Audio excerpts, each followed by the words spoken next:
2 NBA Finals. I'll let you handle that. Which was a disaster. Just an out-and-out beating. LeBron got 2 early fouls, but that wasn't the key. The key is they're just not ready to play, and they can't stop Parker. They can't stop Duncan. Next thing you know, they're down 25 at half. Game gets close to the fourth quarter? It really didn't. They had to put the starters back in the game, dog. They went on a 22-4 run, but it meant nothing. And if the Cavs are going to buy these fourth-quarter runs, you know what? Fourth-quarter run when you're down 30 doesn't help you very much. And think about the NBA. I mean, everybody who had any interest in the NBA tuned in when the awful Sopranos show ended. And the game was over. And it was 58-32 at halftime. The game was over. So who in America on a Sunday night at 10:20 after the Sopranos are disappointed and they put the NBA game on and it's 58-32? Who's sticking with that at 12 o'clock tonight? Nobody. And they're already PO'd. Yeah, that's it. They're already mad, and they say, I'm not watching this nonsense and getting out of there. So they'll go back on Tuesday night. Cleveland's come from back to that 4 to play well at home. Game 3 will be their game if there is one.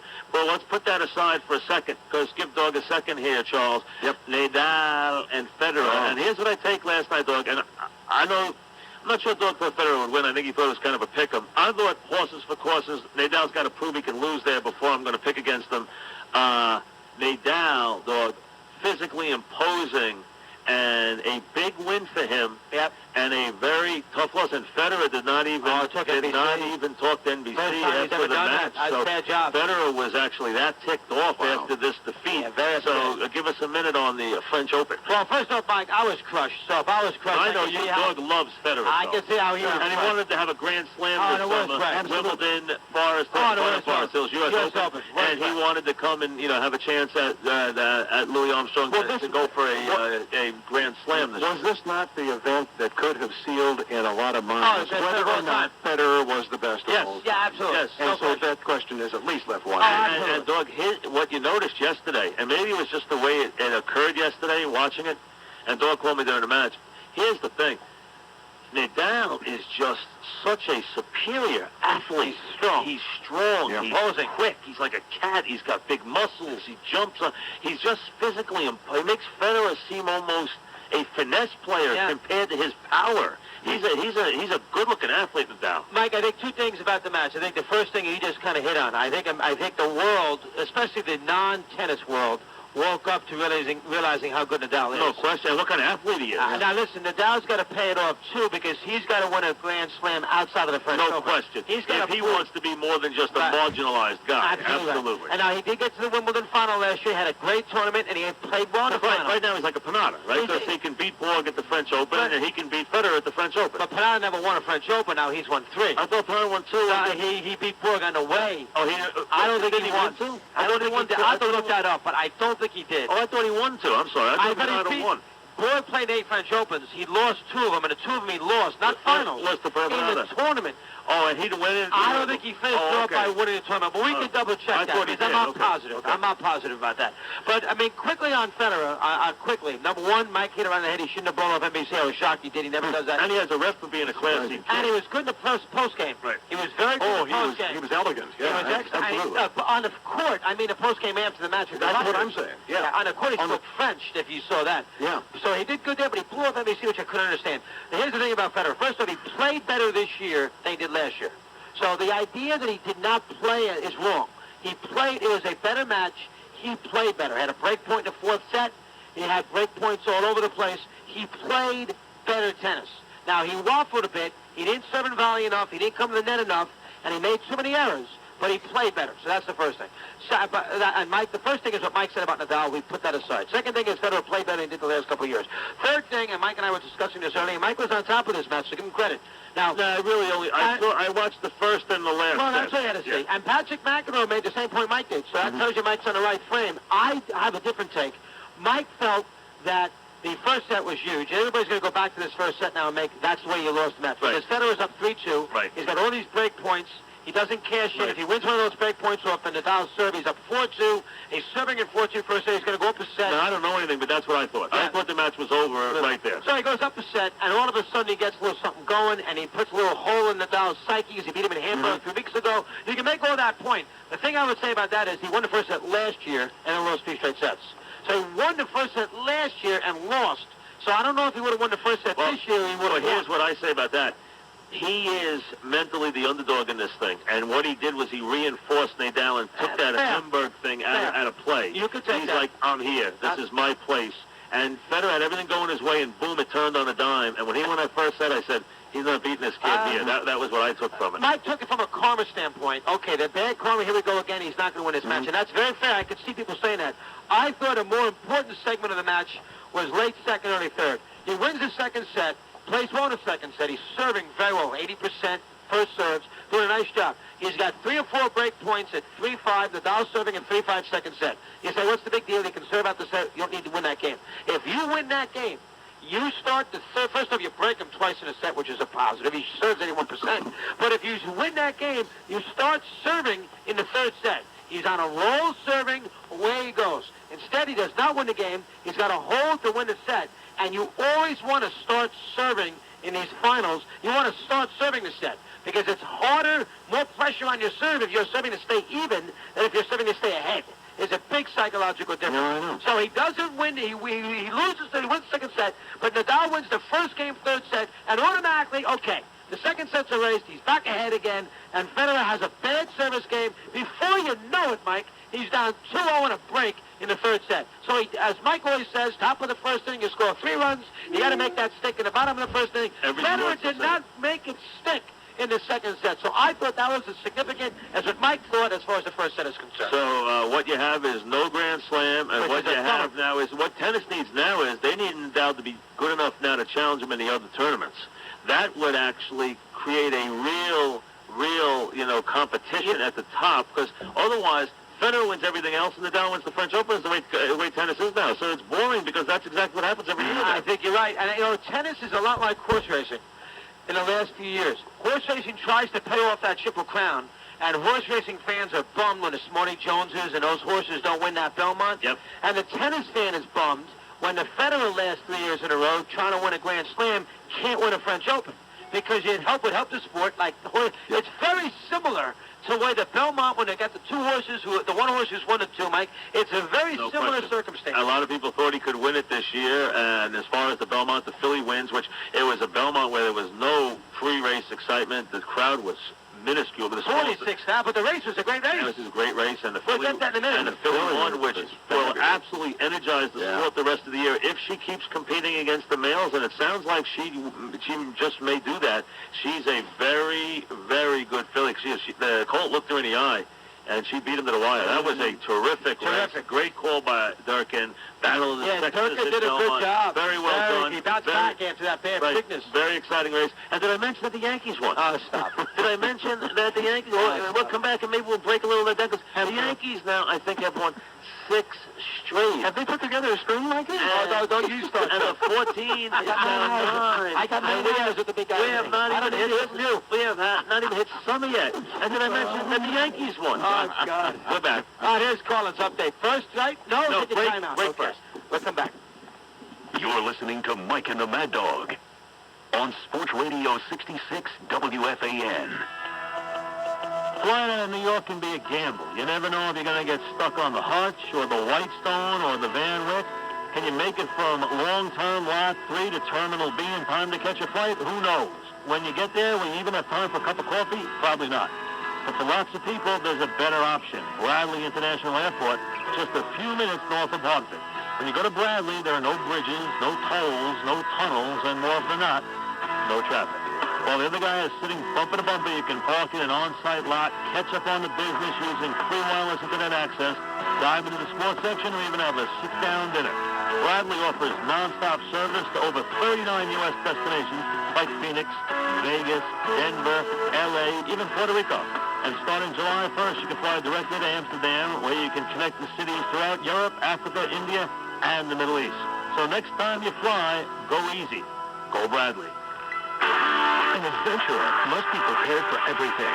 You want when you want, in classic Jeep style, with the off-road capability Jeep vehicles are known for. And since an adventure sometimes leads you far from the pump, Patriot gets an EPA estimated 30 highway miles per gallon. We also added flexible seating and storage, including an available full flat front passenger seat and reclining rear seats, and an optional 458-watt Boston acoustic sound system. But the best part of owning a Jeep Patriot? The fact that Patriot's starting price is less than $15,000. Great features at a great price. great adventures? Well, we'll leave those up to you. The adventure is yours in the all-new Jeep Patriot, part of the greatest lineup of Jeep vehicles ever, 7 in all. $14,985 MSRP excludes tax. 4x4 is described 19,835, based on EPA estimates for two-wheel drive models. Jeep is a registered trademark of Daimler Chrysler. Yeah, well, it's a pretty good job, isn't it, when you think about it? I mean, basically, I help people save money, don't I? Like, I tell people they could save hundreds by switching to Geico. They go to geico.com, maybe save all this money on car insurance, and the next thing you know, I'm like invited to their wedding or whatever. One bloke actually asked me to be his best man. Dear, oh dear. Point is, if you want loads of friends, giving away money, it's not a bad idea. Geico. 15 minutes could save you 15% or more on car insurance. Get in the zone. AutoZone. Gas prices are outrageous. So get to AutoZone, tune up your car, and save up to 30% on gas now. Replace worn-out spark plugs and oxygen sensors. Change your dirty air filter and fuel filter. Keep your tires properly inflated, and add some fuel injector cleaner to your tank. These are just a few of the simple steps you can take to getting better gas mileage now. Stop throwing money away. Get to AutoZone and save money on gas today. Warning. If you're a business about to build, you're going to pay too much. That's right. If you're about to build a church, school, warehouse, or retail space, you're about to spend hundreds of thousands more than you should.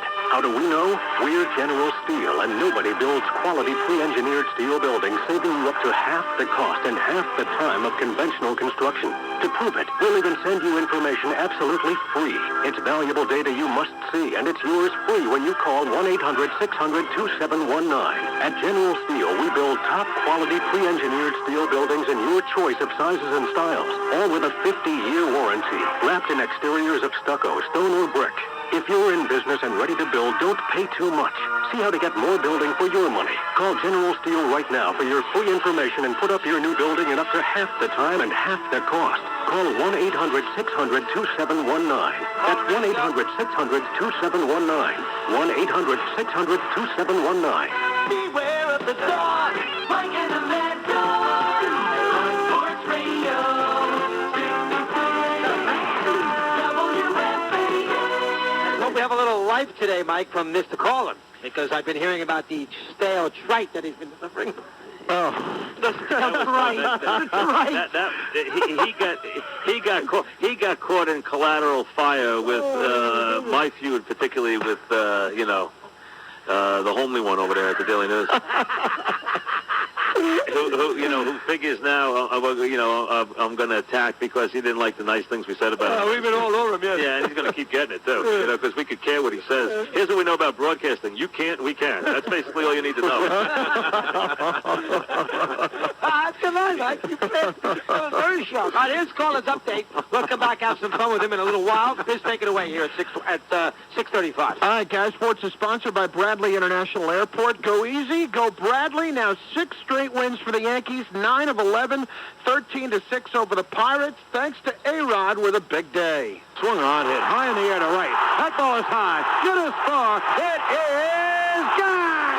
Alex Rodriguez goes the other way and hits the ball in the old Yankees bullpen. Another A-bomb from A-Rod.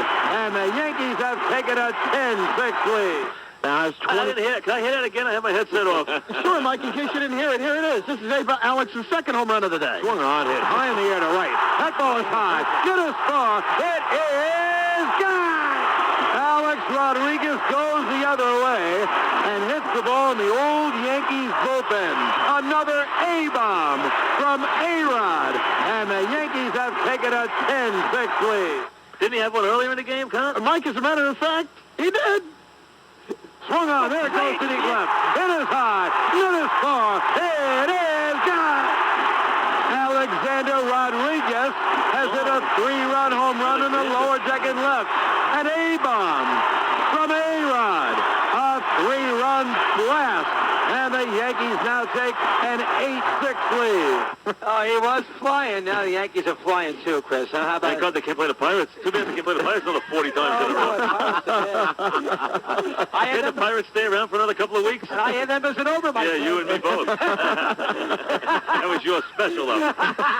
Take it away, Connie. Continue. All right, Alex Rodriguez now has 24 home runs. He drove in 563 runs batted in on the year. Bobby Abreu, Did 4 anybody for say 4. opt out? Jeez. And where's that scout? Can we find that scout about Abreu? Oh, I know. Oh, my God. Abreu's hitting 900 in June. 4 for 4 the whole bit. Drove in 3 runs yesterday, so the Yankees do pick up a game on the Red Sox, 9.5 out, because Boston lost to Arizona 5-1. Randy Johnson. Yeah, before I got giddy, the Yankees got to get the 500. Well, Mike, you're only one game. This morning, they're 15 over there. They're a game under 500. They still are game under, correct. But Yeah. to be a game under from where they came from, not bad. Now, here's how you look at it. Yankees had basically a good week.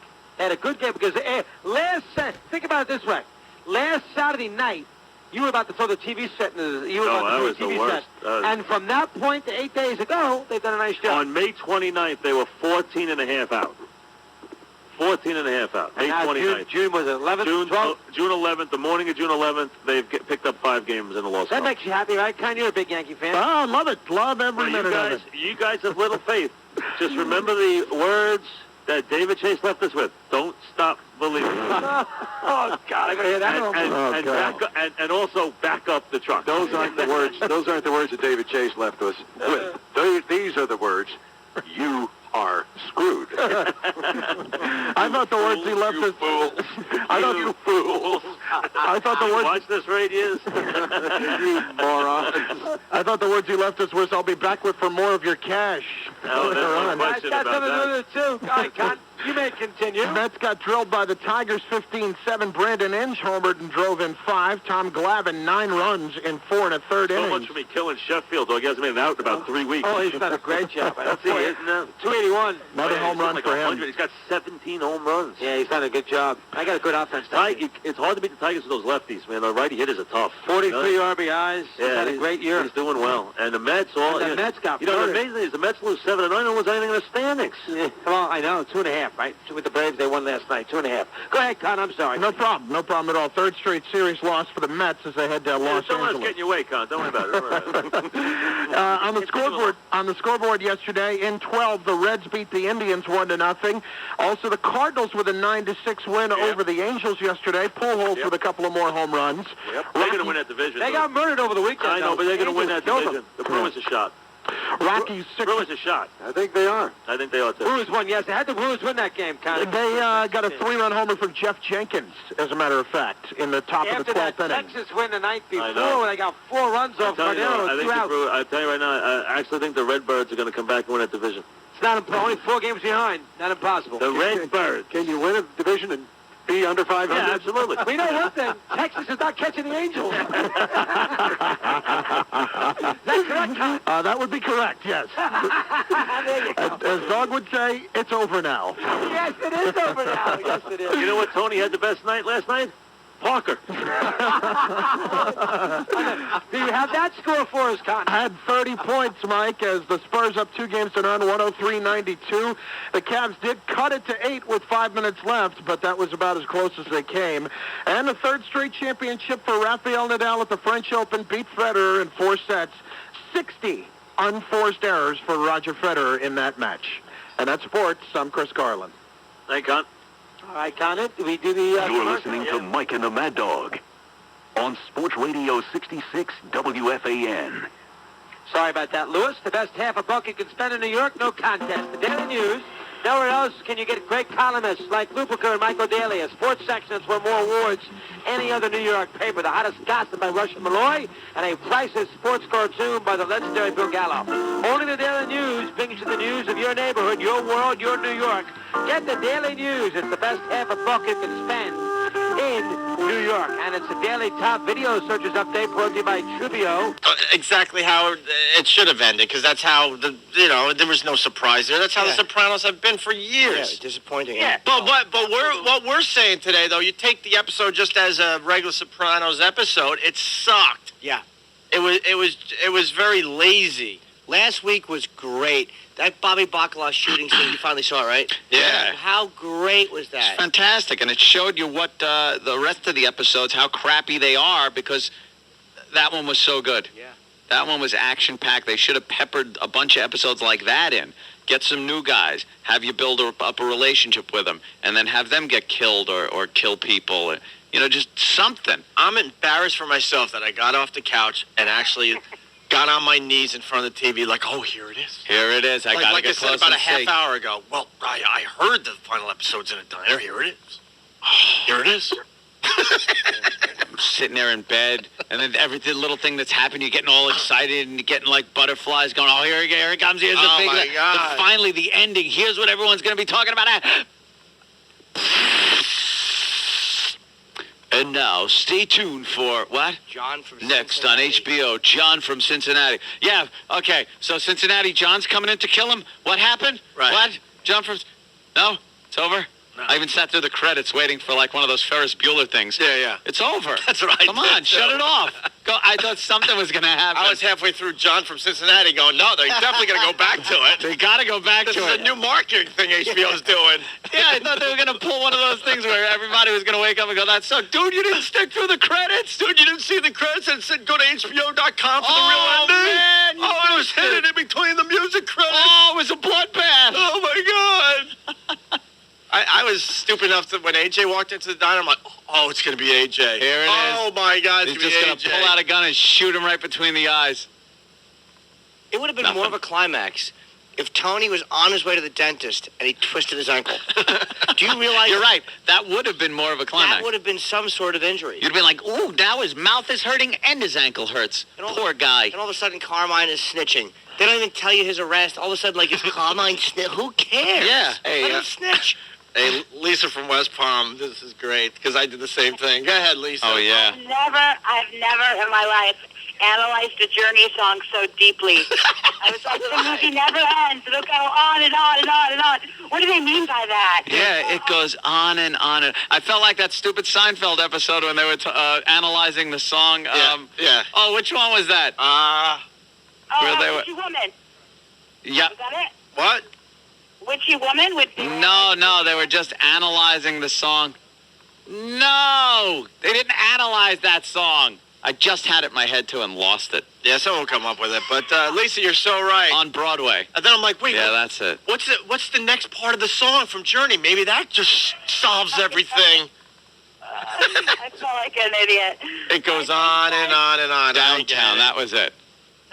Downtown. See, Love you all. Tula Bye. Clark's Downtown. They just analyzed it over and over, trying to figure out what someone meant by it. Yeah. And they're singing it. It's the same thing. You're sitting there with stupid Journey, going like, what does it mean? I'm Right. listening to the words, man. See, it just goes on and on. See, it's like real life. There's no endings in real life. Life just goes on, man. Like an onion ring. It's just kind of just Yeah, it's a circle circle of life. onion with some fried batter. and a daughter that can't parallel park. What did that have to do with anything? Nothing. What was her parking? What did it have to do with it? And if you want it to be like real life, how about you don't waste our time filming it? You just tell us the diner he'll be at. We can all watch by and peek through the window. Right. I bet you the anxiety people felt because stupid Meadow couldn't parallel park caused heart attacks last night. I was and the sure. heart attacks were because, oh my God, 3 minutes left and she can't parallel park. I was sure when AJ started up his new Beamer Yeah. that was going to explode. Ah, well, of course. Well, I thought something was going to happen. David Chase in a chateau in France somewhere is like, that's what I wanted you to think. Another baguette, please. Oh, David, you're brilliant. You're brilliant. David, yeah, everyone's talking about it. It's just, which is true. Everyone's talking about it. Well, that's what I was trying for. That's what I was gunning for. Got them all. They would have talked about it no matter what because Right. it was the last episode. Yeah. It didn't matter. Would you rather have them talk about it and everybody saying, thanks, it sucked? Yeah. I wish Tony would have just talked in an old Yiddish accent for no reason. The entire thing. His whole time he talked like that, and they never And explained we're a it. yarmulke. But and nobody yarmulke. acknowledges the yarmulke like No. it's been going on for 8 years. Yeah. I won't wake up in a mental hospital like they're just a bunch of kooks thinking they're mob guys. And they're in I mean, the mob. anything. I could come up with 100 of them. Throw us a bone. Or Right. just make them Jewish and never explain it. Right. Don't explain it. Have all the other mob families talking to Tony, Well, Paulie, and they're Jewish. Yeah. And all they can talk about is the temple. Hey. all wearing yarmulkes. I'm just reading all the reviews here. Holy Walnuts has a yarmulke that's like black on top and gray on the sides. Nobody's Paulie Walnuts. They talk about the music in this review. This was no accident. The song Tony chose to play on his tabletop jukebox was Journey's "Don't Stop Believin'." The last words we heard on The Sopranos were Journey lead singer Steve Perry singing and repeating "Don't stop," and then everything stopped.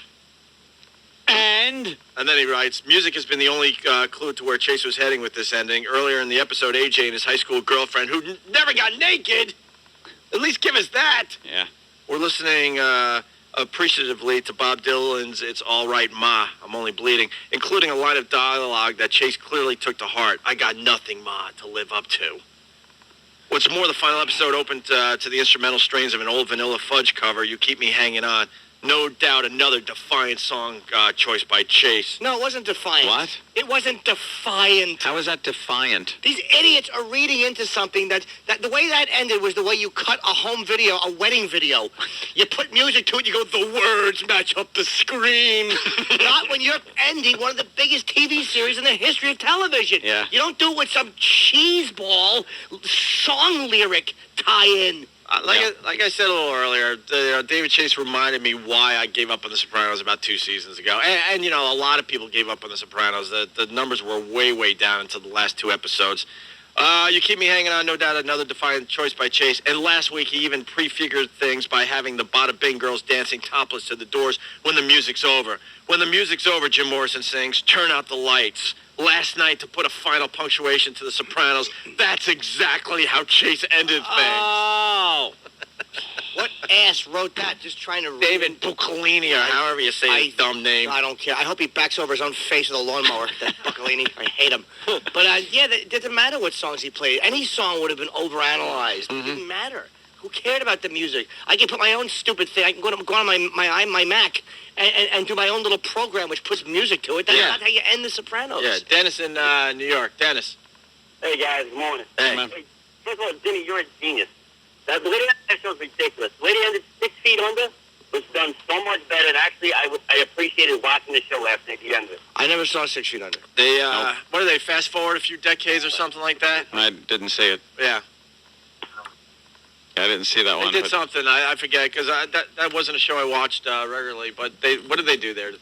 They showed how every character died. Like, that shows about, wow, about that's funerals. Great. They did every main character's. They fast-forwarded X amount of years. Yeah, that's great. That's a good one. Good, actually. From a few years to a few decades, whatever, how long it would have taken for all Yeah, I saw that guy one time getting into a car. Someone goes, yeah, that's the guy that does, who writes the, or created and writes the 6 Feet Under. He's supposed to be like a really brilliant writer. Of course, I never saw it. Let's go to Mark in Brooklyn. Mark?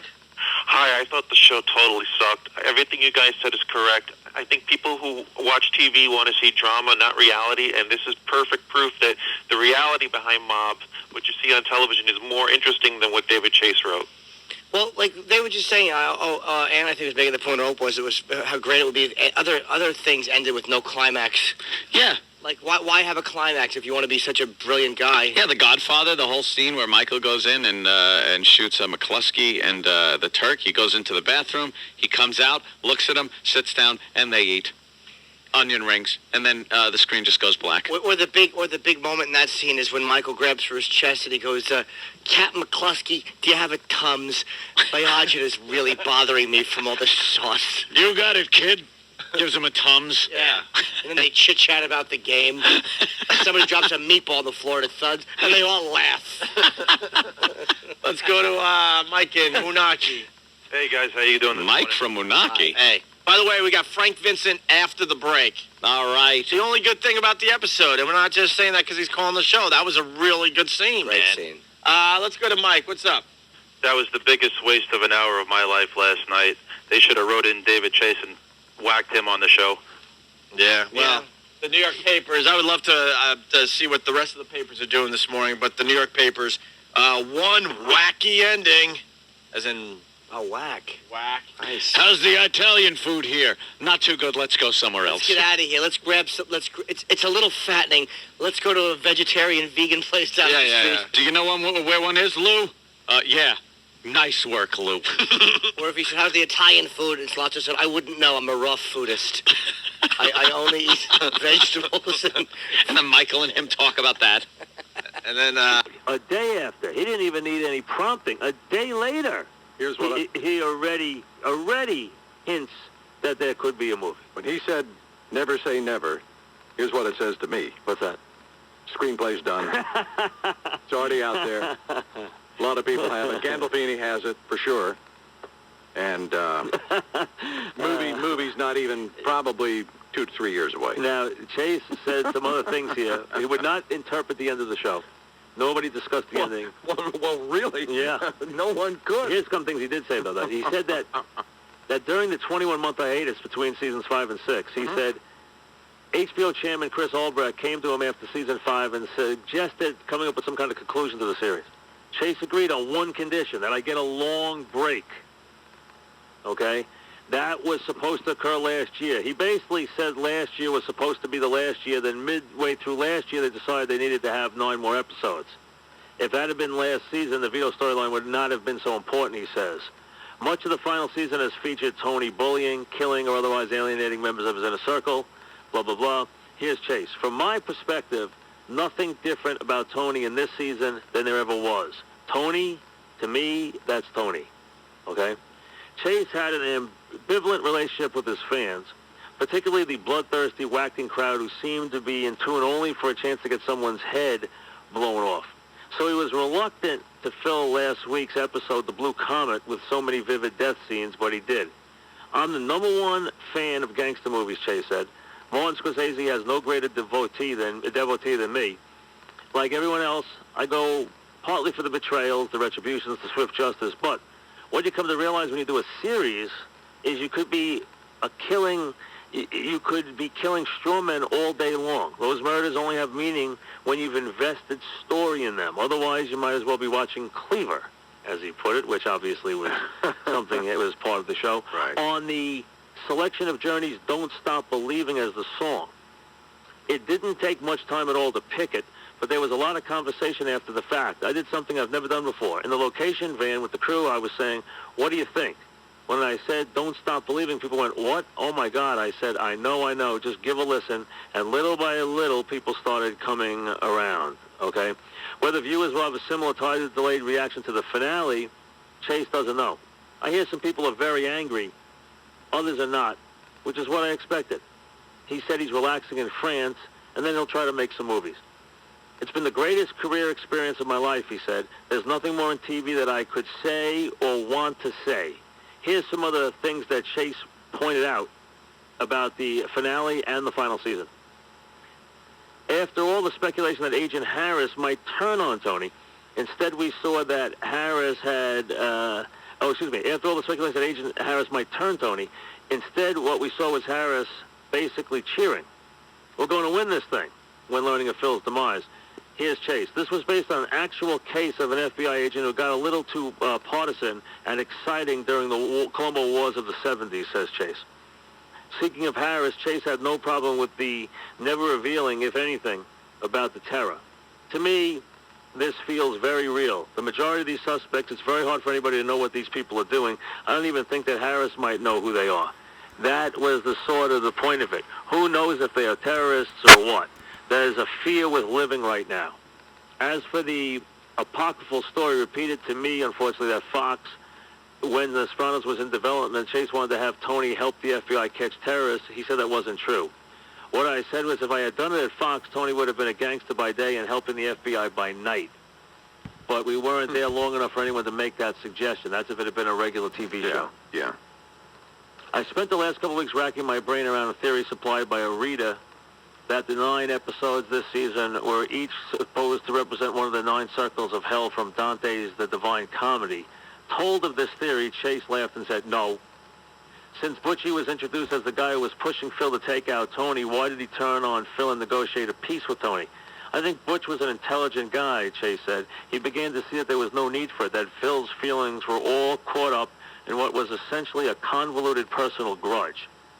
Not from Chase, but I feel I need to debunk the email, blah, blah. Basically, there had been a story last night, Charles, that everyone who was in that diner or in that ice cream parlor had been in the show. Chase says, not true. That was not true. So basically, draw your own conclusions. A lot of people feel that there were signals that Tony was killed, but again, draw your own conclusions. But the biggest thing of this is Chase said, no interest in explaining, defending, reinterpreting, or adding but he did not dismiss the movie. I never say never. And you know how he concluded that interview? I don't know if that got in your No, series. what did he say? And as I leave you, I would just say, you won't have David Chase to kick around anymore.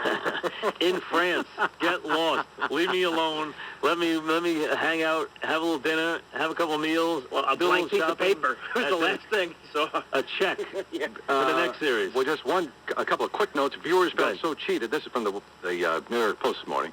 Some vowed to cancel their subscriptions to HBO, whose website crashed just after the episode ended, bogged down by a, quote, astronomical 364,000 page views per second. Oh, my God.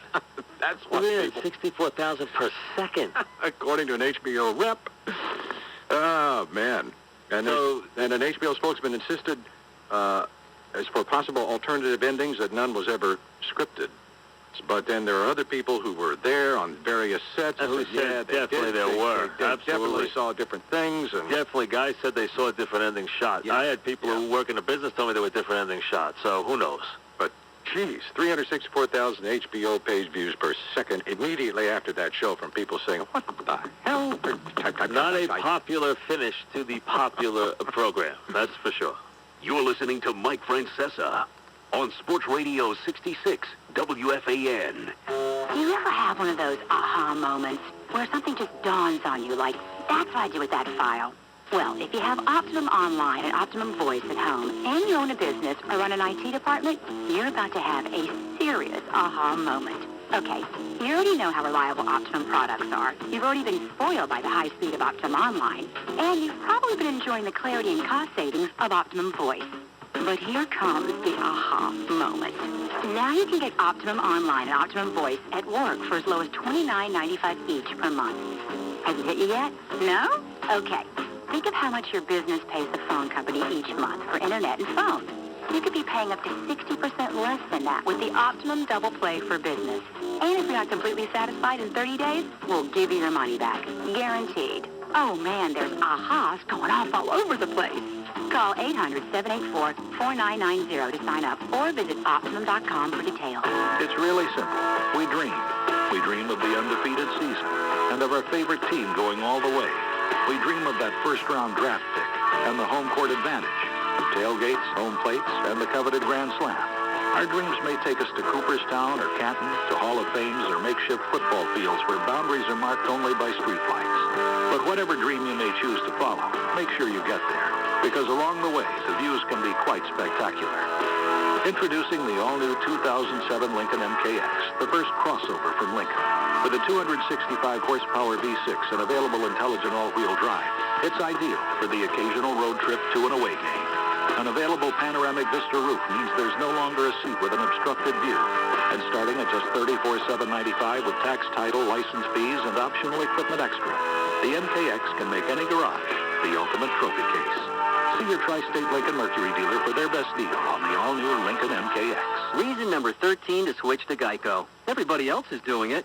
Now, we know that logic never won an argument with your mom, especially when you were lobbying for that BB gun. You could put an eye out or something. But when it comes to car insurance, joining the crowd could be a good thing. Last year, more than 3 million drivers switched to Geico for savings, round-the-clock service, and the latest in online technology. Yep, millions switched, and nobody put a single eye out. For a free rate quote, visit geico.com or call 1-800-947-AUTO. 15 minutes could save you 15%. Travelocity presents the unbelievable hotel sale. Save $50 on a 3-night hotel stay anywhere, anytime. I don't believe you. What's the catch? Save $50 anywhere, anytime. You're joshing me, aren't you? That's $50 off hotels at Travelocity.com. Am I on hidden camera? Save $50 when you book with your MasterCard card. Visit Travelocity.com for details.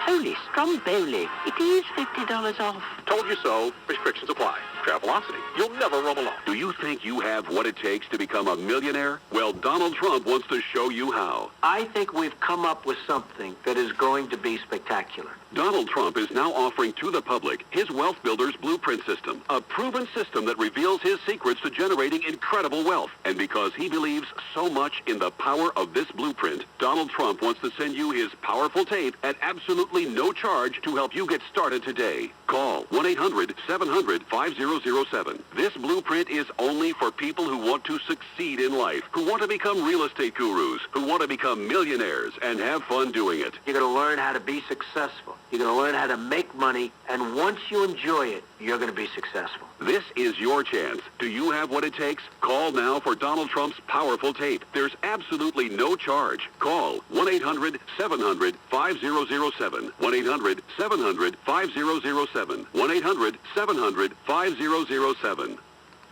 The Yanks had the night off. The Mets could have used the night off. Here's the comment. All right, Mike Sports is sponsored by Bradley International Airport. Go easy, go Bradley. They certainly could have used the night off. The struggles continue. 5-3 loss to the Dodgers in L.A., and they blew a 3-0 lead in the game, got 2 in the first. Dodgers, though, scored 3 in the fourth and 2 in the sixth. The last 12 Mets retired in the game, and they are offensively frustrated, led by their catcher, Paul LaDuca. I'm getting it done. I'm at the top of the list. I mean, I've been horrible with guys in scoring position, horrible. And there's no excuse for that. I'm not putting good swings on balls with guys on base. We're not getting big hits when we need to, and I'm right at the top of the list, so. Except for when he's hitting a home run and then posing thereafter, like last week. That's a little tough to take from LaDuca. LaDuca, the same guy who chastised or attempted to chastise A-Rod for hitting a grand slammer, he hits a home run. The only thing I'll give him a benefit of that is, that is such a rare event for him that maybe he was a little stunned that he hit a home run. Well, they have dropped 7 of 8 and 9 of 12 at this point, Mike, so they are certainly in the doldrums at the moment as they are on the West Coast. Little misery for the Mets, little rain. Yeah. Well, the Yankees, I don't know if you've noticed, have won 6 in a row. They played very well, Mike, and I think there's no getting around it. 9 of 11 as well. And they will open up the series tonight with the Arizona Diamondbacks at the stadium. Yeah. It's Wong and Brandon Webb. That's it. Yeah. Good test tonight, Mike. Good test. Webb is very tough, and Diamondbacks are doing very, very well. The Yankees won't see Randy Johnson, unfortunately. We'd like to see the big unit at the stadium, where he was such a happy camper last year, but that won't happen. Translation, we'd like to smack around. Absolutely. without any question. But at least he helped you out the other day by beating the Red Sox on Sunday afternoon. That was nice of him. So it was nice of him to finally contribute to the Yankees. No longer. 2-1 win for the Cubs yesterday over the Astros. Carlos Zambrano hit a home run. Met Carlos Zambrano. Yeah, allowed 3 hits and an unearned run. Struck out 8 over 8 innings. Right. Phillies shut out the White Sox 3-0. They are in third place, only 4 behind the Mets at this point. Burrow, Rollins, and Ryan Howard all homered in that game. Right. And you know who homered, Mike? Barry Bonds, number 747. Just when we got on him yesterday, we were reacting to the story out there in the paper out in San Francisco, which they got a scout who was basically saying Bonds was through. 1 home run in a month, 2 in a month, and, bat, look like a glorified singles hitter, no bat speed. He hit 190 in May. So they were killing him, and then Bonds responded with a little life last night, a home run. 2-run shot in the 4th inning. I guess the scouts are really off their game saying that Bobby Abreu is a piece of garbage. Killed Bobby Abreu. And you can't get Bobby Abreu out right now. No. And then the Mariners win again last night. They are 8 over 500. They have played very well. And they blew a 7-0 lead in that game. Yeah, they Indians did. came back, Tribe came back, tied the game up. And Raul Ibanez hit a couple of home runs and broke the tie in the 9th inning with a double. So an 8-7 win. NBA tonight. NBA, you have the finals. They have been scintillating so far, to say the least. I'm going to have a couple of thoughts on that as soon as we finish with you. I'll take a little break. I'm going to come back. I have a couple of thoughts for the ESPN ABC folks about the NBA finals. Well, Game 3 moves to Cleveland tonight as the Spurs take on the Cavaliers, and San Antonio up 2-0. And John Daly certainly keeps it interesting, doesn't it, in his life? I tell you. What do you think the truth of this story is, Charles? You follow this story? Now, Daly, whose life is rather colorful, to say the least. He leads a complicated He showed up at the golf course this past weekend, Charles, bloodied, okay? And then proceeded to tell everybody that his wife attempted to kill him during the evening. It can happen. While he was asleep. Now his wife has chimed in with the fact that he tried to kill her, and then actually self-induced the injuries. He actually scratched his own face up to make it look good. Well, we have a he said, she said death threat. What wife is this? I think this is his 14th. We all go through complications in marriage. Of course.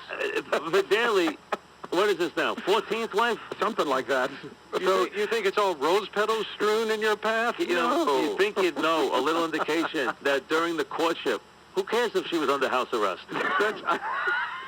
We overlooked I mean, isn't everyone under house arrest during the course? At some time in their marriage, of course. Mike, if you can't defend your wife when she's accused of trafficking cocaine with her parents, I don't know when you're going to step up for her. So what? She's under house arrest and, out on $500,000 bail. I mean, and he sat you here. got to look past a couple of little things in a relationship. He sat here with you and Dog that day, yes. and his wife is still in jail. $50 million in Las Vegas gambling. His wife was still in jail at that point, if I'm not... That's just a cricket. Oh, what an ugly big green bug.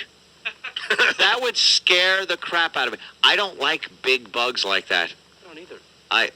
Would you, if there were like a swarm of those all over the place, would you go outside? I wouldn't if there was one. If there was one in the neighborhood, I'd stay in until it was caught or killed.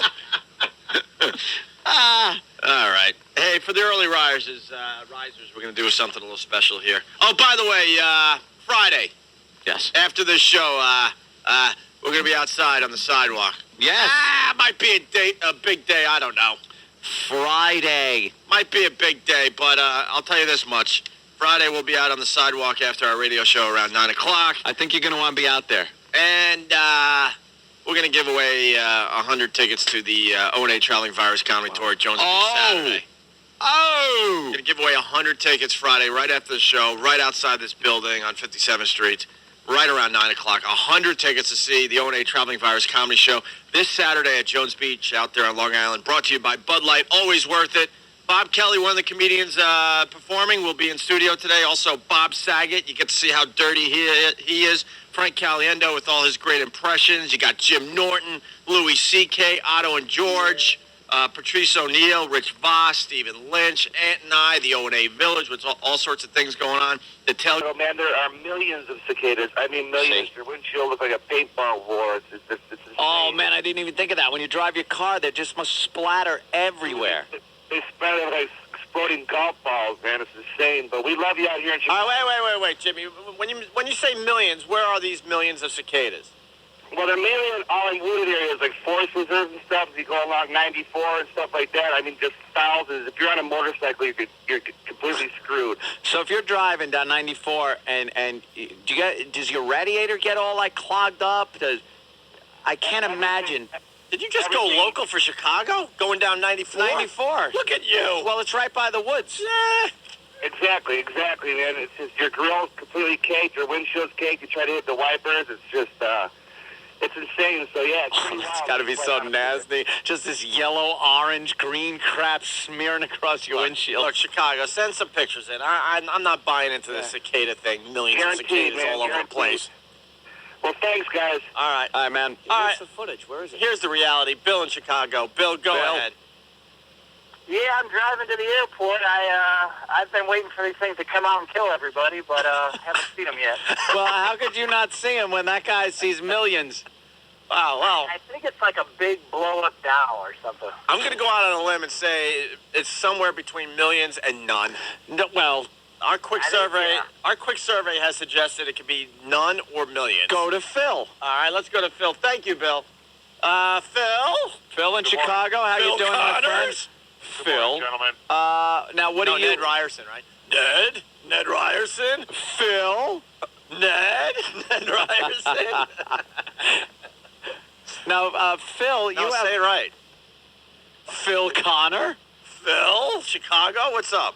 Phil? Chicago? Cicadas? Ned? Every time I hear Phil, I have to say Ned. Go ahead. Ned? Watch. Phil? Ned Ryerson? Hey, come on, I sure as heck fire want to hear about this. He hung up. He didn't like the bit. He was angry. I think most people didn't like that bit. Look, we improv all the time. We're retarded. Here. Sometimes it works, sometimes it doesn't. Give us a break, will you? He had a story where he said, yeah, there's millions of them that he has to clean up. Right. Jimmy teased something after the break. We'll talk about cicadas in Chicago, and we'll give away a pair of tickets right now to our comedy show at Jones Beach this Saturday, brought to you by Bud Light, always worth it. A random caller. Make sure you could use the tickets. Make sure you're going to be close to the venue this Saturday because we're all over the country right now. Phone number 877-212-5762. And if you don't win the tickets, keep in mind we will have 100 tickets to give away Friday right after this show, right outside the studio here on 57th Street in Manhattan, okay? Roy, more with Opie and Anthony and Lil Jimmy Norton next. It's Whip 'em Out Wednesday. Get a wow sticker, get flash, get happy. God forbid we mention a website. Head over to Truvio.com, the web's hardest-working video search engine. Every day, tons of new videos are uploaded for your enjoyment. From news to sports to entertainment and viral, you can find it at Truvio.com. In Blairstown, New Jersey, on Route 94 at Vale Road. That should be cleared shortly. Parking rules in effect. The WFAN 3-day forecast. Clouds, some sun. Upper 60s tomorrow. Cloudy. Upper 60s again. Saturday, sunshine. Mid-70s.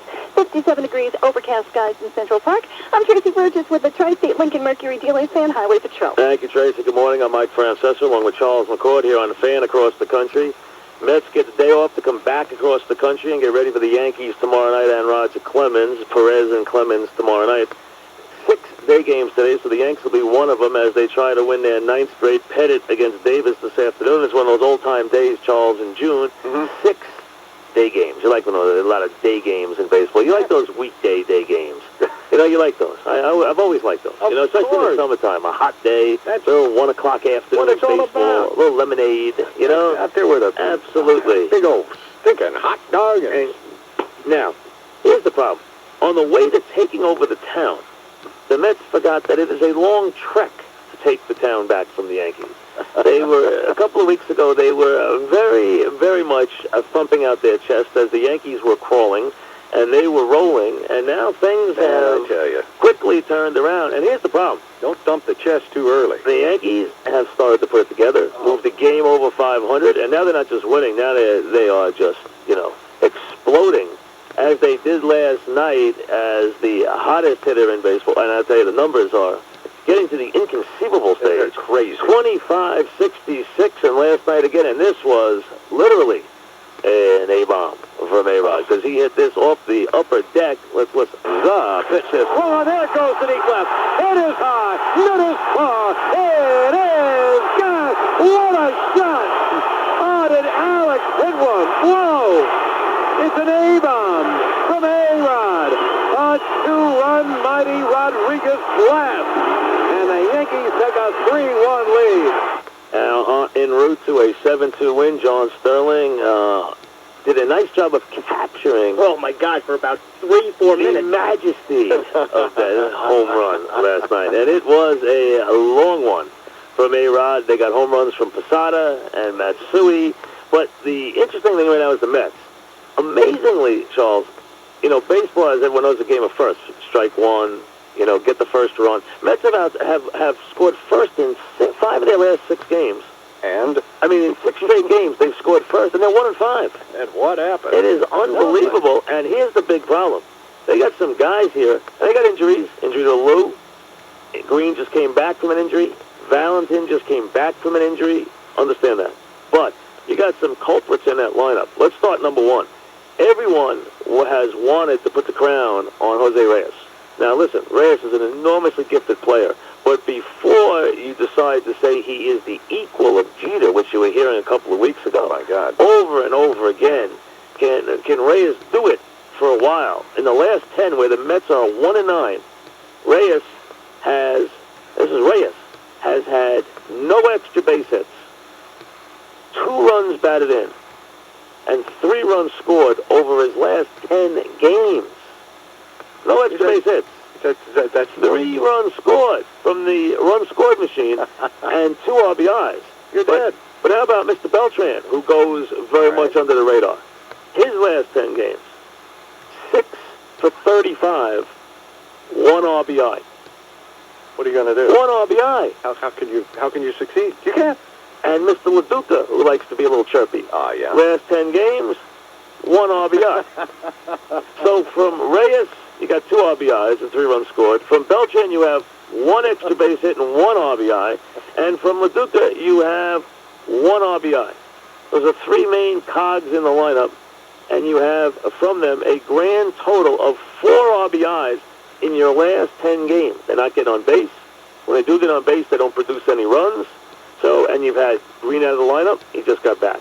You've had Lou out of the lineup, and who knows when he's coming back. He's down at Port St. Lucie. When they go to Port St. Lucie, you know that they're looking under the hood. Okay? You know they're not coming right back. And Valentin, since he's come back, no extra base hits, Well, he did have one double. Excuse me, he had a double and no RBIs. So he had Valentin in the mix, and you wonder why they have won once in their last 10. Now, the one thing is the league is so bad that the Mets are still 2 games in front. What has happened here is allowed the Phillies to join the Braves in the race. And what looked like was going to be a rocking chair summer for all the Met fans, they'll still win this division. But they will now have to fight it. It looks all summer. They have basically taken their cushion and thrown it away. We've gone from a rocking chair summer to an EMT summer. Absolutely. It is a bumpy road and a day off, and then tomorrow night against the man they despise the most. I mean, there's no one they despise more than Clemens. This is appointment television. Oh, absolutely. No question. Hey, challenge for the Mets. 5 losses in a row, maybe 9 straight wins. We hope, because it just increases the drama. Get a Yankee win this afternoon. So the Met fans are like, oh, we thought we put them away. Here they are, 9 straight. So now, instead of worrying about whether Reyes is better than Jeter, instead of worrying about whether or not the Mets are taking back the town, try getting a win. You're listening to Mike Francesa on Sports Radio 66 WFAN. You gaze up at the mountains in the distance as you walk toward the green, when suddenly an elk wanders onto the golf course. And you're not going to care if you miss your putt because, well, an elk just wandered onto the golf course. There's only one way to experience the Canadian Rockies this summer. Fairmont Hotels and Resorts.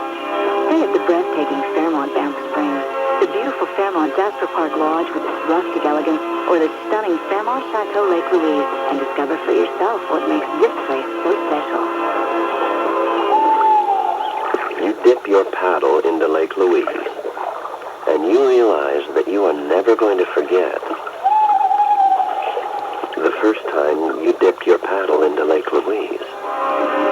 To book your Fairmont only one-way summer rate today, visit Fairmont.com or contact your travel professional. Warning, if you're a business about to build, you're going to pay too much. That's right. If you're about to build a church, school, warehouse, or retail space, you're about to spend hundreds of thousands more than you should. How do we know? We're General Steel, and nobody builds quality pre-engineered steel buildings, saving you up to half the cost and half the time of conventional construction. To prove it, we'll even send you information absolutely free. It's valuable data you must see, and it's yours free when you call 1-800-600-2719. At General Steel, we build top-quality pre-engineered steel buildings in your choice of sizes and styles, all with a 50-year warranty. Wrapped in exteriors of stucco, stone, or brick. If you're in business and ready to build, don't pay too much. See how to get more building for your money. Call General Steel right now for your free information and put up your new building in up to half the time and half the cost. Call 1-800-600-2719. That's 1-800-600-2719. 1-800-600-2719. Another how-to half minute from the Home Depot. What are you getting Dad for Father's Day? I know. You buy him a Ryobi 1 Plus combo kit, and I'll give him another 1 Plus tool to go with it. Okay. Right now, get a free Ryobi 1 Plus tool instantly, up to a $69 value when you buy a Ryobi 1 Plus kit. The Home Depot, proud sponsor of Father's Day. You can do it, we can help. Hey, did you just say yours was free? Valid through 6/20 on select combo kits in U.S. only. See store for details. When you have a family, it's always a good time to buy. It's a great move-up market. The interest rates are low. It didn't make sense for us to spend the same amount of money renting something when we could own it. Working with a realtor took all the guesswork out. This is the best market in years in terms of choice. Interest rates are at historic lows. Home choices have increased, and prices are favorable. Every market's different. Call a realtor today. If we didn't buy now, we would have missed the opportunity on this home. Only realtors are members of the National Association of Realtors. How many years will it take to pay off your mortgage? 20? 30? The rest of your life? Well, what if I said you could eliminate your mortgage in as little as 5 years with just the money you already make? And what if you could get a free tape to get you started today? In 6 years, we were able to pay off our mortgage and all of our debts. Today, we are totally debt-free. Hi, I'm John Commuta, creator of the Transforming Debt into Wealth system. My system doesn't consolidate your debt, it eliminates it. You can eliminate all your debts, including your mortgage, in as few as 5 to 7 years. Call today and I'll send you a free tape showing you the power of my proven system. That's right, free. I will be able to pay off my house in approximately 2.5 years on a 30-year mortgage. You can eliminate your debt faster than you ever imagined. Call right now and I'll rush you my free tape. 1-800-400-7617. That's 1-800-400-7617. 1-800-400-7617. With the sports, here's Conrad. All right, Mike Sports is sponsored by Bradley International Airport. Go easy, go Bradley. Another day, another Mets loss, another Yankees win. We'll start with the good. 7-2 the final at the stadium as the Yankees beat the Diamondbacks for their 8th straight win. Home runs for Jorge Posada, Alex Rodriguez, his 25th, and Hideki Matsui paved the way for Mike Messina, who pitched into the 8th inning for the first time all year, wins for the first time in a month. And Joe Torre loves it when everything is coming together. You know what happens in this during the season. You know, their seasons are usually full of streaks, and you really need to have the good ones outnumber the bad ones. Meanwhile, the Mets have dropped 9 of 10, beaten by the Dodgers 9-1 in L.A. Jorge Sosa was pitching fine until the 5th inning when he gave up 3 and then 3 more in the 6th. Kemp leads off first, the 0-2. Change up line over the head of Reyes toward the left center field gap. Beltran got a late start, and it goes by him to the wall. Kemp's going to score all the way from first. Abreu holds up at second, an RBI doubled. It's now 6-1 Los Angeles. How bad is Beltran playing? The other night he misjudged the ball. He looked bad on the ball last night. He didn't hustle the other night in Detroit. He should have been on second on a pop-up that dropped. He was on first. And he has 1 RBI in his last 10 games. I mean, come on. He gets a total pass all the time because he's quiet. And the fans... And he's got ability, but I mean, come on. He's played terribly. But the fans, I sense, are starting to get on him because he's quiet, because they feel like he doesn't play with passion. I think that's kind of... I don't really count that as much. Hey, you know what? I don't care about the pass. Here's the deal. Hit the ball at the ballpark. Produce. Catch the ball. Produce. That's all there is to it. I'm with you. But I sense that the fans are starting to get annoyed at him again. Willie May simplified this game a long time ago. Yep. He said, when they throw it, I hit it, and when they hit it, I catch it. That was Tom McCarthy with the call right here on the Fan. Wilson Benham at homer drove in a pair. James Loney driving in 2 as well. Mike was right next to him when he said that, I think. That's a good one. I like that one, Willie. I think that's a keeper. Let me write that down. 2007, I'm using it. 7 terrific innings for Brad Penny, who got the win. Did you see that Penny walked up to Sean Green at the plate? I haven't found out what they were talking about yet after he struck out Green. Maybe they didn't have plans. I don't know. Together. Well, anyway, a day off for the Mets, and as you predicted yesterday, they will roll into the stadium with 5 straight losses this weekend. Well, that was an easy one the way they were playing. I mean, that was just an easy one. It was listless, to say the least. They need to get a W for the Yanks today, so they go in with 9 wins, makes it, just increases the drama. And Mike, please. As you especially said, with Clemens going around, because the Met fans hate nothing more than they hate Roger Clemens. Oh, that's true. That's 100% they're true. standing in front of them. They desperately need a win, and who's standing there? It's like watching Clemens. the Antichrist. Absolutely. The Met fans, there's nothing they hate more than seeing Clemens. For the casual fan, how does it get any better It than does this not. weekend? That is drama. The only way it would With get a better. capital O. The only way it would get better is if the game was at Shea with Clemens on Friday. Yeah, that would be even better. Because if Mike and I were we there, do miss Piazza too. I mean, Piazza adds to the whole thing there. Mike and I were there in 2002, and that crowd, when Clemens finally pitched to Shea, the word bloodthirsty doesn't even begin to cover it. When Sean Estes, and they got ticked off because Estes threw behind him. Estes was gutless. He wouldn't even hit him. He threw behind him, but he did a homer off him. He did a homer off him. It was like old Rome. Yeah, it was, Willie. It was. It was. Bring me the head. When did they release the Lions? Yes. And you know what? No Met fan would have complained if they actually did release Lions onto the field. Think about it. The Met fans, imagine they lose tomorrow night to Clemens. I mean, can it get any worse than that? No. You're going to be on suicide watch for a couple people. Watch out for Benigno. Watch out for Bob Usler. The same kind of thing. He's going to jump off the bridge holding hands. What are all those police? Why are they patrolling all the bridges? I don't know. Several Met fans with caps Who's the gentleman standing on top of the stadium with the rifle? But did anybody notice that Red Sox once insurmountable lead has now become a manageable 8.5?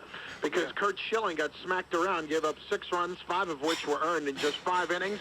And the Rockies beat the Red Sox 12-2 yesterday, so it's now just 8.5. And Mike, the wild card is shrinking as well. Detroit loses. And that would be in the loss column 4. Just 4. 4 games in the loss column for the Yankees and the wild Before card. the first day of summer, you can almost reach out and touch it.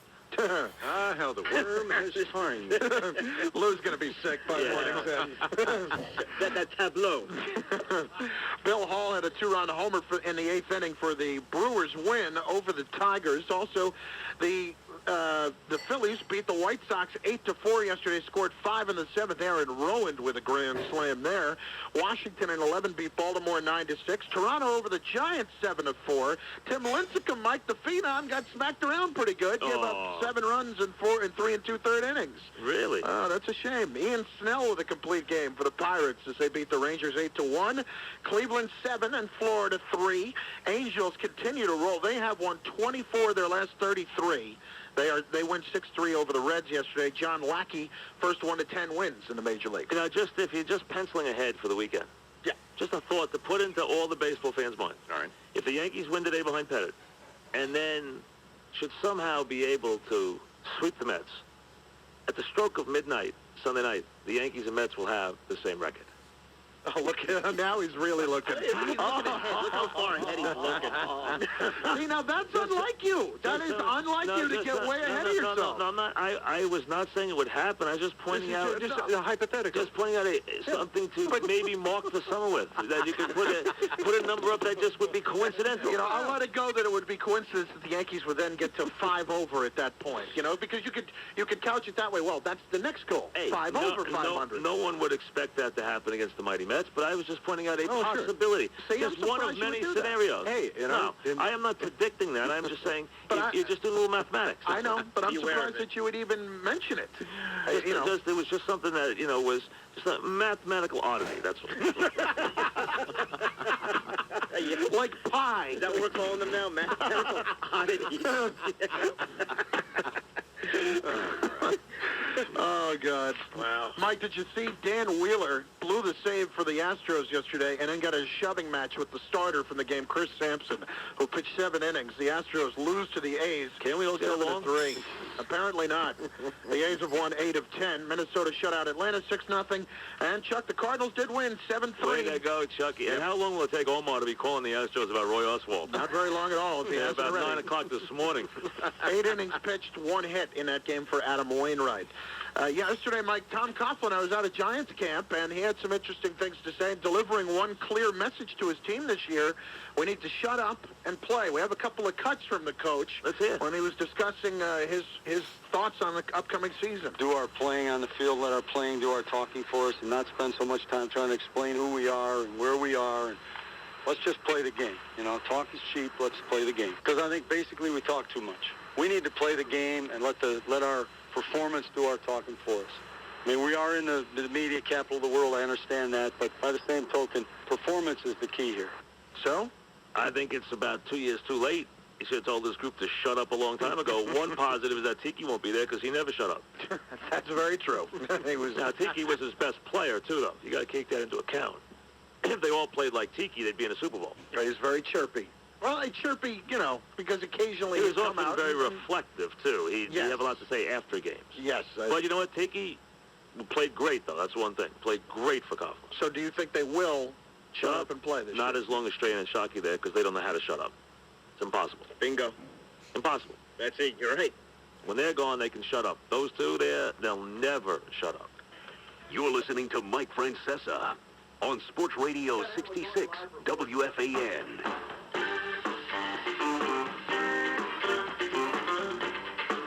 The best half buck you can spend in New York, no contest. Daily News. Nowhere else can you get great columnists like Lupica and Daily. Sports section has won more awards than either in New York. Hottest gossip from Rush and Malloy. Priceless sports cartoons from Gallo. And they give you the best coverage of your neighborhood, your world, and your New York. So get the Daily News. Best half buck you can spend. Now, if you're not drinking green tea by now, it's time you brew a cup. More and more men are hooked on green tea, and it's because all the news about how good it is for you. It's packed with powerful antioxidants. Everyone's making green tea an important part of their diet.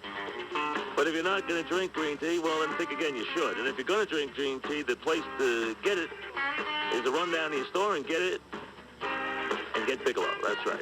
Bigelow uses only hand-picked teas from higher elevation gardens and then wraps their tea bags in flavor-protecting fresh packs. So when you brew a cup, you're going to enjoy fresh and flavorful green tea. So if you're looking for a healthy beverage and you want a healthier lifestyle, Yeah, for some reason it was okay for Al Roker to make fun of epileptics and then make up an excuse that he wasn't making fun of epileptics. He was making fun of the Olympic logo for London. Yeah. But I don't think he was talking about the Olympic logo twitching and flopping around on the floor. It was very hypocritical considering the stuff he said about Imus and how he wanted Imus fired, and he's sick of people like Imus just going for the easy jokes and making fun of people. Cruel jokes, he said. Right. But he was making fun of epileptics. Yeah, so we discovered that. And the big news, Steve decided to shave his eyebrows. Yeah. So, just some of the things we've been doing in the last 30 days. The Vince McMahon thing. Anthony, what's going on? We've been following this very closely the last few days. Again, I was tuning into all the news stations. Oh, but you know me. I'm a news hound. I love going to the websites. I go to all the news websites. I read blogs. And then I turn on the news. I have my head buried in the newspapers, magazines, everything. Still, and I don't even know how many days this is. Oh, our expert on this situation, Sam, is coming into the studio. But not a peep from the conventional media. The only place I'm seeing, reading about Vince McMahon's death, apparent death. They're hinting that he is dead. At the hands of a murderer. Yeah. Who planted a bomb in his limousine, which incinerated his body. Now, if you were going to kill Vince McMahon, Sam, by the way, why would you want a lot of attention on the actual incident? Wouldn't you do this in, like, when the cameras were all off? Vince McMahon is... That would kind of throw off the investigators because they wouldn't have much evidence. They wouldn't have video evidence. Now they have video evidence. They wouldn't have video evidence that makes it look so freaking fake with a fake leg coming out of the limo. Fake leg? It happened after a wrestling taping. Well, it was live, not a taping. No, it was live, yeah. Live. But it wasn't live because we did some investigating with the Wilkes-Barre Police Department, and we found out that they flew in pyrotechnic experts, and they blew up the limo a day early. Matter of fact, they blew it up a day early before Vince was even in town. I want to know... There was a little trickery with the video and making it look like Vince walked into a limo. He certainly did, but then they cut to the limo that they blew up the day before. I want to know who flew in and where they got this other limo, because obviously on Sunday they had a different limo that they blew up as practice because they blew up Vince McMahon's limo live on Monday. So the pyrotechnic experts practiced blowing up a limo on Sunday, and then, like, the real murderers blew up Vince's limo on Monday. Yes, I believe that is facts. They could have killed Vince and tried to make it look like an accident, like they were going to blow up a limousine for something completely different, and then decided to get Mr. McMahon into the limousine and then blow it up. Yeah. So I don't know. I'm just still stunned that Fox News, CNN, all the local news outlets are still respecting the privacy of the McMahon family by not even mentioning this. Yeah, and also, there's not a lot of information to get into yet because the investigation is still... There's video of his limo blowing up. Well, Sam, that's another thing I want to get into. The investigation itself. Yeah. As I read... Can you remind people before you bring the latest facts into this, Anthony, that they flew the WWE flag at half-mast up there at their Stanford headquarters? Yes, they did. But not the American flag? No, not the American flag. That was high up on the flagpole, which led me to believe, perhaps they realized the flack and heat they would take that if Vince McMahon was not dead, to fly a flag at half-staff for a storyline would probably infuriate people that know the rules of flying flags at half-staff. Especially that we're at war. Yeah. How do you explain that one, Sam? Well, I told you, he's a patriot, first and foremost, above everything. Mm-hmm. He was a patriot first and then a billionaire second. And I know that Vince would not want that flag flown at half-mast. He'd want it up as high as it goes in the sky. Okay. And of course the WWE flag half-mast because it's symbolic. The chairman. Yeah. Okay. Now the investigation itself. Yeah. I had read that the federal probe expands now they showed a picture. I've seen this guy. He's rifling through papers and files, I guess, in Vince's office. Yeah. And he looks like a wrestler dressed like a federal agent. I would disagree. He looks like a federal agent to me. Right. Well, that's all subjective, I guess. But now I remember reading that the FBI was taking over this investigation from the local Wilkes-Barre Police Department because obviously the Wilkes-Barre Police Department just incompetent handling this investigation. So the feds had to be brought in. Now I'm seeing, perhaps because the FBI was denying that this ever happened, and if there was an explosion where someone was killed in a car, they would be involved in this along with ATF. They're now saying that it's the Federal Investigation Center. Well, they've kind of switched. They've kind of switched that from the FBI. Now that kind of leads me to believe. Just little, I'm being open-minded here, that the FBI called up the WWE and said, could you not say the FBI is involved in this because we're not? Yeah, we don't want to be involved with your shenanigans. With your all right? shenanigans. You do whatever you want, but don't say that the FBI is involved. How do you explain that one? We're trying to work on like anti-terrorism and things like that. We don't have time to field phone calls about Vince McMahon and his exploding limousine. And his fake death. So now it is the Federal Investigation Center. FIC. FIC is in charge of the investigation. What obviously happened was that the FBI was getting nowhere. Nothing has happened since Monday. All right, so they had to bring FIC in. And people are calling them and saying, what's the word? And they don't know, so they're making things up. And we have to bring in other federal authorities to really... All right, Sam, you just said that. Now, give us some background on FIC. Yeah, do you know anything about FIC? What investigations have they done over the years? You know something? There are also 20,000 shows over the years about every law enforcement division ever in the history of law enforcement. I've seen everything from just ordinary beat cops to the most, like CSI, those kind of shows where it's very involved, forensics. We've had Quincy doing medical examiner. I mean, every aspect of law enforcement has been covered. The FBI has been covered in shows, the FBI and the X-Files, things like that. I mean, you name it, it's been covered. I've never seen the FIC show. Well, I don't have any formal information, but it's my understanding that this is a very secretive group. Well, then why are they brought in on the WWE investigation? To comfort people who realize that nothing is happening and something has to happen because we don't even have a body yet. Boy, why would the FBI crap out? They never just go, look, we give up in a week. It's only been like a week, yeah. I don't think they gave up. I think the investigation was taken away from them by the Federal Investigation Center. By FIC. FIC came in. So it was like that South Park episode. Yeah. All right, we're in charge now. Yeah. What? And the FBI's You're off the case. And the FBI is just going to throw their hands in the air and go, okay, we're out of here. I guess they know that FIC is above them. We got the head FIC, I don't know, guy here, Daniel Beck. Is anyone above FIC in the federal government as far as investigation? What about the CIA? Probably not, because I've heard of the CIA. Oh, okay. And since you haven't heard of FIC, they got to be higher. Okay. Well, we got the head of that, Sam. We got the head of FIC making a statement from the FIC Center. FIC Center. It's in Atlanta. It's in Atlanta? Yes. Of course. They're all in Atlanta. How about that? Okay. Here's what he has to say about the investigation. My name is Daniel Beck, and I'm the federal investigator in charge of this case. Mr. Ben, any evidence?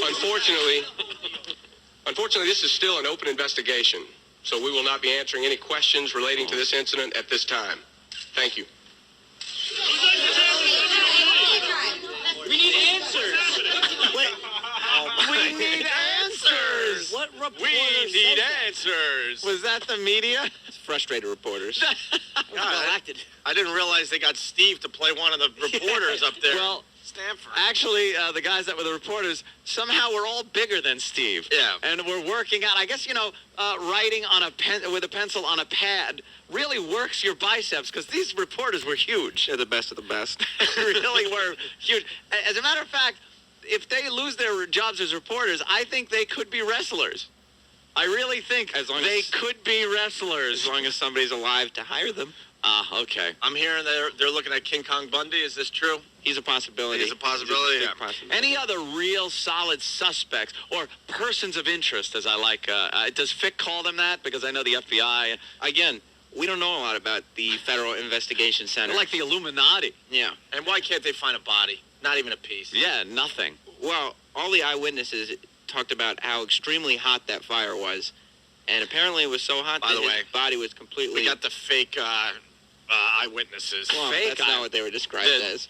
We got the fake eyewitnesses. Eyewitness accounts. And they're all truck drivers. Truck driver. That worked for WWE. Well, yes, they do happen to work the TV trucks, because that's where his limo happened to be parked. Great. We got truck driver 1, truck driver 2, and truck driver 3. These are our eyewitnesses. How about cameraman 1 that was videotaping the whole thing? Yeah. What about him? I think he's one of the best eyewitnesses. Yeah.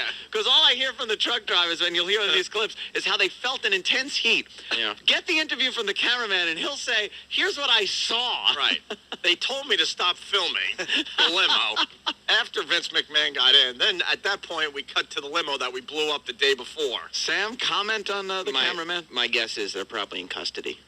Oh, they are really? Probably under a gag order of some sort to not talk about the event publicly. Charlie in Philly's asking if David Caruso is the lead investigator of FIC. No, that's... Well, Frank, it seems this situation's getting hotter and hotter. Yeah! All right, here we go. Here's one of the eyewitness accounts. It was the end of the evening. It was a little longer show than we normally do. It was about 3 hours. I was up on the back of the truck starting to unplug some of the satellite trucks and some of the sound gear, and all of a sudden the sky lit up like a volcanic eruption. There was heat that could be felt, and there was this huge eruption, and it was the limousine exploding. Not maybe 150 feet in front of my truck. You could actually feel the heat coming off of the paint as it burned on the car. Now,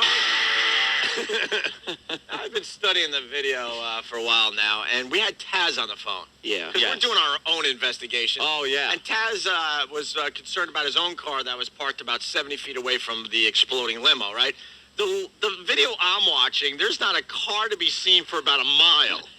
Obviously, Taz was confused. Yeah, okay. Taz can be confused sometimes. And we've been backstage at some of these wrestling events. They all crowd into a little area with their own cars. You know, the Vince limos and the wrestlers come in in their SUVs. The They're all fans just actually line the drive out. Yeah. And they cheer at some of the wrestlers who drive their own vehicles and stuff, and then the limos that pull out. So why was Vince's limo so far from anything? It pretty much looked like it was in an open field there, Sam, which is impossible if you've ever been to a wrestling event. Yeah, there's a big chain link fence behind it, and I don't think you'd park a limo there. Why wouldn't Vince want the limo in the venue? Well, ever since losing his ECW world title, Vince has been somewhat despondent. Yeah. And so it wouldn't surprise me that he's been doing things as far away from other people as possible. Sam, you bring up a good point. Yeah. Could this, now I hate bringing this up, I know how you feel about Vince, and if the McMahon family is listening, I want to voice my apology for even saying this. Is suicide a question here? I don't even want to talk about that. Okay. I don't even want to understood. Begin to think about that. Or maybe Vince finally realized that he looks completely ridiculous with that shaved head of his. Those hairs growing in. He's in the middle phase. It's not working out. And he's so vain, we all know that he probably decided, you know what, I'm going to take a month off, 10 in the Bahamas, my hair will grow back, all will be good with the world. You're so cynical. I mean, he wouldn't have blown up in his limo then. Yeah. Here's another eyewitness account. Eyewitness account. Well, I was sitting in my truck, getting ready to begin loadout, and out of nowhere, a flash of light came over the bumper of the truck, and a huge explosion that shook the truck back and forth. Hopped out of the truck, and I could still feel the heat as the ball of flame was rising into the air. It was burning the hair on my arm. There was nothing we could do. We tried to get close, and we just couldn't get close enough to do anything. Guy's believable. By the way, an American flag is not allowed to be flown at half-mast without a government proclamation. Right. And since he's only presumed dead. And finally, the last eyewitness account. We got to take a break here, but standing out back of the arena with the rest of the truck drivers, waiting on the show to let out, waiting on time for loadout, everybody to get their stuff and get the heck on. So we're standing there. All of a sudden, Mr. McMahon comes out, gets in his car, and boom, the whole thing blows up. It was absolutely the largest explosion I've ever seen in my life. Glass everywhere, doors off, hood up, trunk back. It was a disaster. Standing there looking at everything. I have never seen anything like that before in my life. He's basically admitting that the experts did a great job blowing up the limo. Well, that's not what he said. The day before Vince got in it. Well, it is confirmed that a criminal party engineered the explosion. The next question to answer is how the scheme was carried out. To fill in the blanks regarding the specifics, WWE.com contacted Patrick C. Riggs, a veteran explosives expert from Brooklyn. Watching the video blast, Riggs was able to determine that it was a professionally structured, calculated blast. I knew it. However, since most, if not all, usable evidence seems to have been destroyed, Riggs claimed that not everything he says can be guaranteed. Whoever did this knew exactly what they were doing. No amateur would have had the knowledge to create an explosion of that intensity without prior experience or knowledge of explosives. Such a blast could not have been constructed so precisely. So, which wrestlers have experience in explosives? Now, that's where they should be looking. Maybe that's where Fick is looking? I would assume that's exactly where they're looking. All right, Sam. We should interview the guy that runs Ted's Dangling Left Leg Shop in Wilkes-Barre, Pennsylvania. Yeah, fake legs. They specialize in dangling left legs. and dummy legs. A store full of dummy legs. All right, Sam. So enough. And then we got the fans now coming out of the woodwork, and they're so distraught they're falling over. I saw that this morning, Anthony. Oh, people are just distraught. They've set up like a little memorial with pictures, flowers, teddy bears. At Titan Tower there. At Titan Towers, of course. Yeah. They've set it up. People have come from thousands of miles away. One gentleman was in a powder blue suit jacket with the old WWF logo on it, and his friend said he would strut around like Vince McMahon. He was inconsolable, crying his eyes out. Two of his friends had to actually carry him away from the situation. He was shaking, quivering. Yeah. But again, none of this on any of the news. No. Thank God. All right, well, respecting the privacy of the McMahon family. Well, Sam's on it. Sam, are you investigating this? Is this like taking up most of your time? Yeah, I think my next batch of evidence I'll be looking at will be on SmackDown tonight. Well, that's where you gotta go. Clue will be Hopefully on we'll get SmackDown. some. Do you think Fick is going to be there? Oh, yeah, absolutely. Fick is going to be at SmackDown watching people, probably pointing at trying to find suspects. Yeah. Profiling. Yeah. They got a profiler on this? I hope so. Yeah, so do I. Sam is way on it, and we're not. Patrice O'Neill has entered the studio. We got the Hard Rock restaurant there cooking breakfast for everybody. We got the Cleavage girls on the couch just kind of looking pretty. We got Bear in the green room. We got our Father's Day giveaway today. Yes. We got so much to do. Let's take a break and regroup, and we'll continue with Opie and Anthony. Hear what everyone else is talking about. O&A Uncut and Live, continuing the show on XM Satellite Radio starting at 9 a.m. Eastern. Visit xmradio.com to subscribe. Opie and Anthony. 92.3 Rock. Run after Opie and Anthony. Volvo Fan Highway Patrol. Thank you, Tracy. Good morning, everybody. Mike and the Mad Dog along with Charles McCord. So the Subway Series Part 2 now in the books. And teams can go their separate ways now and get ready for some summer baseball. The Yankees don't see the Mets again. They could 4 months from now if things go very well for both teams. And they don't see the Red Sox until August 28th. So, Dog, we both thought they'd get 2 out of 3, although it wasn't the way we thought. I was shocked at Friday night's game. I thought Friday night's game had high-scoring game written all over it. Dead wrong. Yes, the Cairo ball could have changed it a little bit. Yes, early in the game, both guys were in some trouble. Even Clemens' first inning with, 2 on and right up with no one out. But they both wiggled out of trouble.